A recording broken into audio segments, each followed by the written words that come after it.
दोस्तों, किसी ने बड़े कमाल की बात कही है कि इस दुनिया में कोई आपके हाथ से छीन कर ले जा सकता है, लेकिन आपके नसीब से छीन कर नहीं ले जा सकता। दोस्तों, आज की कहानी बड़ी विशेष और ज्ञानवर्धक है। उम्मीद करता हूँ आप इसे पूरा सुनेंगे। नमस्कार दोस्तों, बॉडी थिंक्स पाए यूट्यूब चैनल में आपका दिल से स्वागत है। अपने वह नहीं होते जो तस्वीरों में साथ खड़े होते हैं, अपने तो वह होते हैं जो तकलीफों में साथ खड़े होते हैं। सबके दिलों का सास अलग होता है। इस दुनिया में सबका व्यवहार अलग होता है।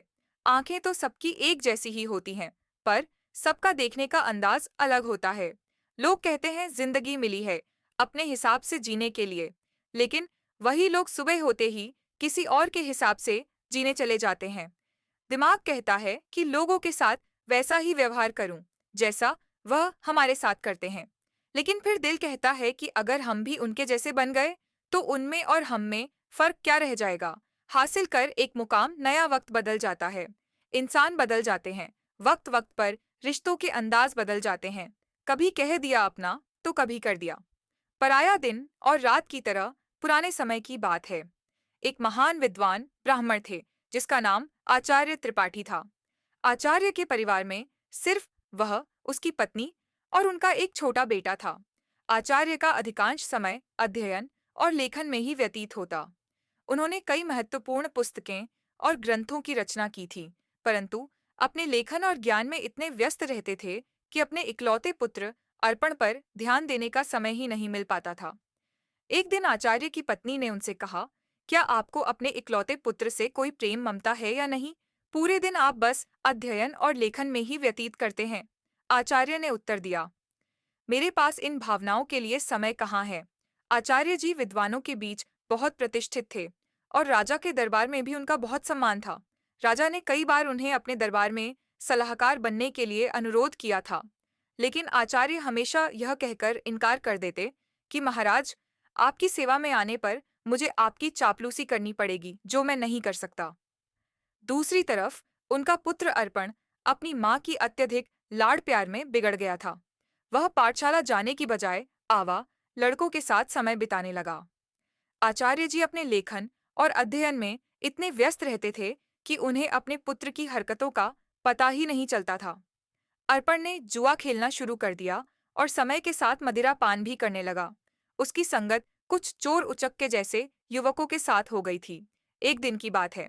अर्पण अपने चोर दोस्तों के साथ मंदिर में चोरी करने के लिए जाता है, और जब वह तीनों मंदिर में सॉरी कर रहे थे, तभी एक पहरेदार ने उन तीनों को सॉरी करते हुए पकड़ लिया और उसे पकड़कर सीधे राजा के पास ले गए और बोले, महाराज, यह लड़के मंदिर में चोरी करते हुए पकड़े गए हैं और इनमें से एक आचार्य जी का पुत्र अर्पण है।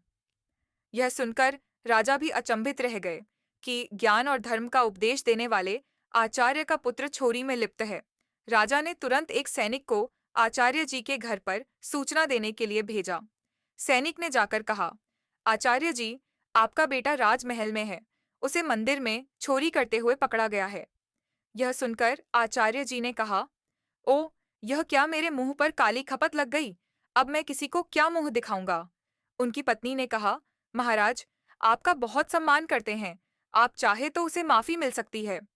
आचार्य जी ने उत्तर दिया, नहीं, मैं एक अपराधी की सिफारिश कर नहीं करूंगा। यह भी एक अपराध है। उसकी पत्नी ने धमकी दी, अगर आप राजा के पास नहीं जाएंगे तो मैं अपनी जान दे दूंगी। इस प्रकार आचार्य जी ने अपने सिद्धांतों के आगे झुकने से इनकार कर दिया, और यही उनके व्यक्तित्व की महानता को दर्शाता है। आचार्य ने भारी मन से कहा, ओह, तुम्हारी इस जिद की वजह से मुझे राजा के पास जाना ही पड़ेगा। पत्नी की बात मानकर अनिच्छा के बावजूद वे राजमहल पहुंचे। दरबार में उन्होंने राजा से निवेदन किया, राजन, मेरा पुत्र अभी नाबालिग है, उसे क्षमा कर दीजिए। राजा ने गंभीरता से जवाब दिया, यदि ऐसी बात है तो आपको राज दरबार में सभी के सामने मुझसे सार्वजनिक रूप से माफी मांगनी होगी, तभी मैं आपके बेटे को माफ कर सकता हूँ। आचार्य ने सिर झुकाकर कहा, ठीक है राजन, मैं भरे दरबार में आपसे अपने बेटे के लिए क्षमा याचना करता हूँ। आचार्य की इस विनती पर राजा ने उनके बेटे को इस शर्त पर माफ कर दिया कि भविष्य में वह कोई अपराध नहीं करेगा। परंतु इस घटना के बाद आचार्य जी की प्रतिष्ठा में धक्का लग गया। वे जहां भी जाते लोग उसे कहते कि आचार्य का बेटा चोर और उचक्के है। यह सब सुनकर आचार्य जी को बहुत दुख होता। इस अपमान और बेइज्जती के चलते आचार्य जी अब बीमार रहने लगे। उनके स्वास्थ्य पर इसका गहरा असर पड़ा। बेटा तो घर आ गया, लेकिन चोरी की उसकी आदत गई नहीं। उसने आचार्य जी की किताबें उठाकर बेचना शुरू कर दिया।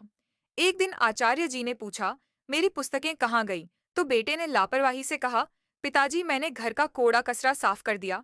आचार्य क्रोधित होकर बोले, अरे निकम्मे, तूने मेरा सर्वनाश कर दिया बेटा। उसे स्वर में बोला, आप तो हमेशा मुझे कोसते ही रहते हैं। मुझे लगा वह किताबें किसी काम की नहीं, इसलिए मैंने उसे बेच दिया। आचार्य जी ने उसे ज्यादा कुछ कहा नहीं। समय बीतने के साथ साथ आचार्य की बीमारी और गंभीर होती गई। वे चिंतित थे कि उनके बाद उनकी पत्नी और आवारा बेटे का क्या होगा। वे बीमार थे, फिर भी एक महत्वपूर्ण ग्रंथ की रचना कर रहे थे। वे सोचते, मैं यह ग्रंथ पूरा करके ही मरूंगा। बीमारी के बावजूद वे दिन रात लिखते रहे और एक दिन उनका यह ग्रंथ पूरा हो गया। उन्होंने सोचा, मेरा ग्रंथ तो पूरा हो गया है, लगता है मेरे जीवन के दिन भी पूरे हो गए हैं। उस दिन उन्होंने अपने बेटे को पास बुलाया और कहा, बेटा, अभी भी समय है, हो अपने आप को काबिल बना सकते हो।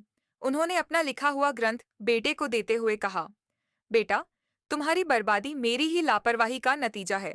यह अमूल्य ग्रंथ संभाल कर रखो, तुम्हें देने के लिए मेरे पास कुछ और नहीं है। अर्पण ने वह ग्रंथ की पोथी अपने पास रखी, परंतु मन ही मन वह सोच रहा था, मैं इस पोथी का क्या करूंगा? मुझे पढ़ना लिखना तो आता ही नहीं।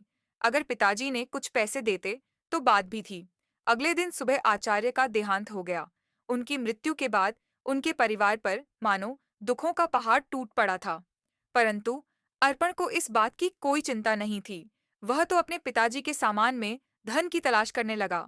पिताजी ने मेरे लिए एक कौड़ी भी नहीं छोड़ी। अर्पण निराश होकर बैठ गया। कुछ समय और बीता तो माँ बेटे की हालत इतनी खराब हो गई कि खाने के भी लाले पड़ने लगे। एक दिन माँ ने तंग आकर बेटे से कहा, बेटा, कुछ काम धंधा करके लाओ, नहीं तो हम भूख मर जाएंगे। अर्पण ने उदास मन से जवाब दिया, माँ, मुझ जैसे अनपढ़ और बदनाम को कौन का देगा?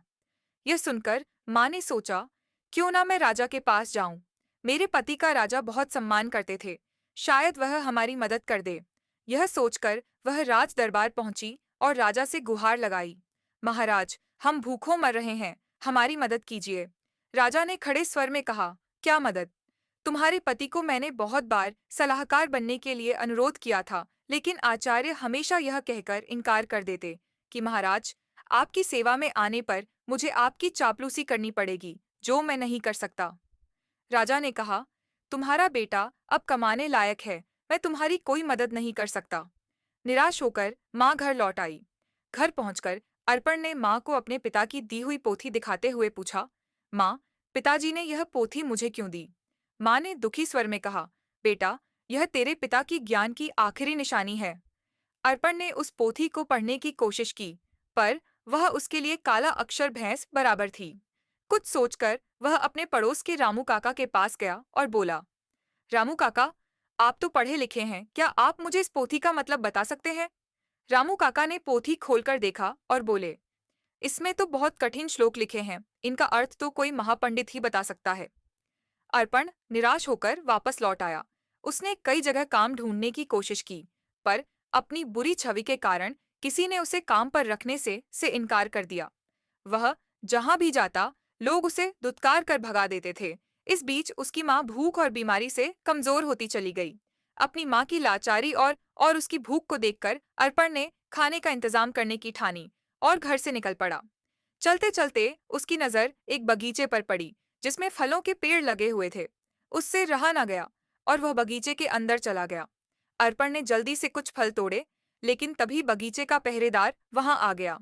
सहयोग से वह बगीचा महाराज का था। एक बार फिर अर्पण को पकड़कर महाराज के सामने पेश कर दिया गया। पहरेदार ने कहा, महाराज, यह आपके बगीचे से फल चुरा रहा था। राजा ने गुस्से में कहा, अरे, तुम्हारी अब तक आंखें नहीं खुली, तुमने फिर से चोरी की।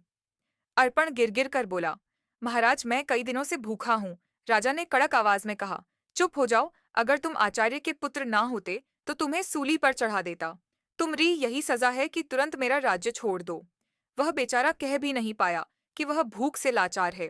राज्य से निकाले जाने की सजा पाकर जब बेचारा अर्पण घर लौटा तो उसकी माँ की मृत्यु हो चुकी थी, क्योंकि कई दिनों से उसने कुछ नहीं खाया था और उसे हमेशा चिंता सताती रहती कि मेरे जाने के बाद मेरे बेटे का क्या होगा। दुखी मन से उसने अपनी माँ का अंतिम संस्कार किया और राज्य छोड़ने का निश्चय कर लिया। अर्पण ने अपने पिता की दी हुई पोथी को संभालकर एक थैले में डाला और राज्य छोड़कर चल दिया। दोस्तों, जिंदगी के एहसास बदल जाते हैं। जब कोई हाथ और साथ दोनों ही छोड़ देता है, तब कुदरत कोई ना कोई उंगली पकड़ने वाला भेज देता है। मुस्कुराकर चलते रहिए। मुंह पर कड़वा बोलने वाले कभी धोखा नहीं देते। डरना तो मीठा बोलने वालों से चाहिए, जो दिल में नफरत पालते हैं और समय के साथ बदल जाते हैं। नामुमकिन कुछ भी नहीं है। हम वह सब कर सकते हैं जो हम सोच सकते हैं, और वह सब सोच सकते हैं जो हमने कभी नहीं सोचा कि सब कुछ संभव है। हर कोई कहता है कि ईश्वर नजर नहीं आता। सच तो यह है कि जब संकट में कोई साथ नहीं देता, तो वही नजर आता है। सहारे इंसान को खोखला कर देते हैं और उम्मीदें कमजोर कर देती हैं। अपनी ताकत के बल पर जीना शुरू कीजिए। आपका खुद से अच्छा साथी और हमदर्द कोई और नहीं हो सकता। यकीन जानिए, अगर आप हारना सीख लेंगे, तो जीत रोती पीटती आप चली ही आएगी। वक्त आपका है। चाहो तो सोना बना लो, चाहो तो सोने में गुजार दो। अगर आप जानते हैं कि आप वाकई में सही हैं, तो लोगों को जो चाहे कहने दो। फिर पीठ पीछे आपकी बात चले भी तो घबराना मत, क्योंकि बात उन्हीं की होती है जिनमें कोई बात होती बढ़ते रहे कदम, बस मंजिल की ओर कुछ मिले ना मिले। तजुर्बा तो नया होगा। भूमि पर फल के लिए श्रम सबको करना पड़ता है। परमात्मा सिर्फ लकीरें देता है, उसमें रंग हमको भरना पड़ता है। अर्पण चलते चलते वह एक घने जंगल में पहुंचा और सोचा, यही फूल फल खाकर गुजारा करूंगा। वह एक पेड़ के नीचे बैठ गया और अपने पिता की पोथी को खोलकर फिर से पढ़ने की कोशिश करने लगा। शायद इसमें छिपे ज्ञान से मेरे दुखों का अंत हो जाए। बेचैनी में वह पोथी के पन्ने पलट रहा, लेकिन उसे कुछ समझ नहीं आ रहा था। उसने सोचा कि काश मैं पढ़ पाता। पिताजी ने मरते वक्त कहा था कि यह ग्रंथ अमूल्य है। अचानक हवा का एक तेज झोंका आया और पोथी में से कुछ पन्ने उड़ गए। अर्पण ने उन पन्नों को पकड़ने की कोशिश की, पर वह असफल रहा। वह सोचने लगा, पता नहीं कितने पन्ने उड़ गए हैं। उसने पोथी को वापस बंद किया और आराम करने के लिए पेड़ के नीचे सो गया। उसी जंगल में एक युवराज शिकार खेलने के लिए भटक रहा था। हवा में उड़ता हुआ पोथी का एक पन्ना उसके हाथ लग गया। उसने उसे देखा और पढ़ने लगा। किसी ने सुंदर हस्तलिपि में संस्कृत का श्लोक लिखा है, किंतु मैं संस्कृत नहीं जानता। कुछ सोचकर युवराज ने वह पन्ना अपनी जेब में रख लिया और शिकार की तलाश में आगे बढ़ गया। तभी उसकी नजर एक हिरण पर पड़ी और वह उसका पीछा करने लगा। हिरण अपनी जान बचाने के लिए एक प्राचीन मंदिर की दिशा में भागा और युवराज उस प्राचीन मंदिर में दाखिल हो गया। जंगल के बीच में यह एक प्राचीन मंदिर था, जहां कुछ वनवासी पूजा कह रहे थे। उनका पुजारी कह रहा था, भाइयों, देवी को प्रसन्न करने के लिए हमें नौजवान युवक की बलि देनी होगी। तभी युवराज ने मंदिर में प्रवेश किया। वनवासियों ने उसे देखा और बोले, पुजारी जी, संयोग की बात है, युवक भी आ गया, क्यों ना इसी की बलि दे दी जाए। यह सुनकर युवराज सोच में पड़ गया। अगर मैंने इन्हें अपना असली परिचय दे दिया, तो यह मुझे अवश्य ही बलि पर चढ़ा देंगे, क्योंकि यह शत्रु देश के राजा का है। वनवासियों ने युवराज को रस्सी से बांध दिया। तब युवराज ने कहा, पुजारी जी, मैं एक नीच कुल की संतान हूँ। मेरी बलि देने से देवी अपवित्र हो जाएंगी। पुजारी ने हंसते हुए सख्त स्वर में कहा, अरे, देवी को बलि चाहिए, उन्हें ऊंच नीच से कोई मतलब नहीं है। युवराज अपने जीवन से निराश हो गया और सोचने लगा, झूठ बोलकर भी मैं अपने प्राण नहीं बचा पा रहा हूँ। जब उसे बलि के लिए लाया गया तो उसने कहा, भाइयों, बलि पर चढ़ाने से पहले मैं अपनी एक अंतिम इच्छा पूरी करना चाहता हूँ। मेरी जेब में एक भोजपत्र है, क्या कोई उसे पढ़कर उसका अर्थ बता सकता है? मेरी यही अंतिम इच्छा है, पुजारी ने कहा। अवश्य लाओ, मैं तुम्हें उसका अर्थ बताता हूँ।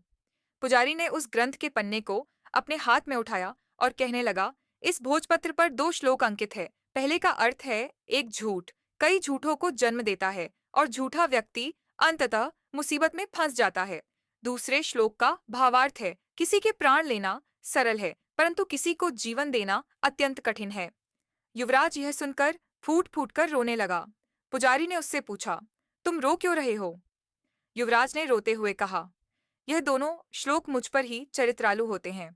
यह सुनकर वनवासियों को अपनी गलती का एहसास हुआ। उनमें से एक आगे बढ़कर बोला, पुजारी जी, यह युवक सच कह रहा है, हमें इसे जबरदस्ती बलि पर चढ़ाने का कोई अधिकार नहीं है। तब वनवासियों ने युवराज को मुक्त कर दिया। पुजारी ने कहा, जाओ नौजवान, इस श्लोक ने हमारी आंखें खोल दी हैं। हम आज के बाद देवी को किसी जीव की बलि नहीं चढ़ाएंगे। युवराज, जिसका नाम यंस था, उसने उनका धन्यवाद किया और महल की ओर चल दिया। लौटते समय वह विचारों में खोया हुआ था और सोच रहा था, यह भोजपत्र कितने अनमोल हैं, इन्होंने मेरे प्राण बचाए। हो सकता है ऐसे सुंदर उपदेशों वाले और भी पन्ने हों। महल वापस पहुंचकर युवराज ने अपने पिता के चरणों में प्रणाम किया और कहा, पिताजी, आपने मुझे शिकार खेलकर जीवों की हत्या करने से मना किया था। मैंने आपसे झूठ बोलकर शिकार खेलने गया था और मुसीबत में फंस गया, परंतु इन श्लोकों ने मेरे प्राण बचा लिए। फिर युवराज ने राजा रुद्र प्रताप को अपनी आप बीती सुना दी। उसने कहा, ऐसे श्लोक जो दूसरों को अहिंसा की शिक्षा देते हैं और जिन्होंने मेरे प्राण बचाए, मेरे लिए हजारों मोहरों के बराबर है। पिताजी, इस भोजपत्र पर पन्नों की संख्या 3 लिखी है। यह किसी अनमोल पोथी के हिस्से है। राजा रुद्र प्रताप ने यह सुनकर अपने कुछ सैनिक को बुलाया और उन्हें भोजपत्र दिखाते हुए आदेश दिया, जो भी ऐसे श्लोकों से सजे भोजपत्र खोज कर लाएगा, उसे ऊंचा पद और पुरस्कार भी दिया जाएगा। दूसरी ओर आचार्य जी का बेटा अर्पण महीनों जंगलों में भटकता रहा। भटकते भटकते वह राजा रुद्र प्रताप के राज्य में आ पहुंचा।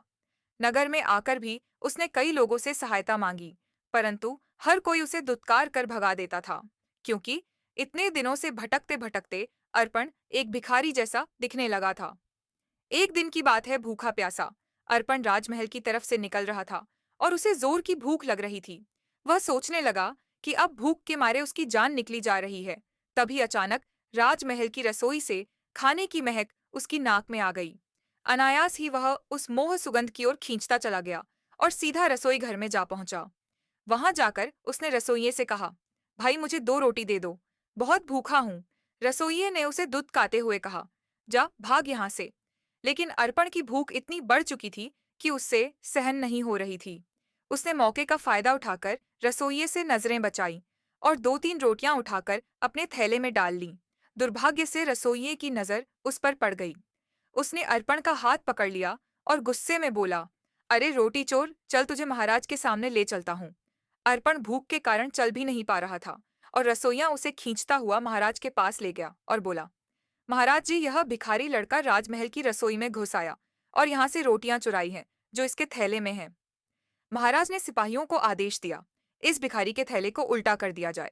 एक सिपाही आगे बढ़ा और अर्पण का थैला छीना और उसे उल्टा कर दिया। थैले से रोटियों के साथ साथ वह ग्रंथ भी निकल आया जो अर्पण के पिता ने लिखा था। उसी समय युवराज भी वहां से गुजर रहे थे, तो ग्रंथ को देखते ही युवराज की आंखें चमक उठी।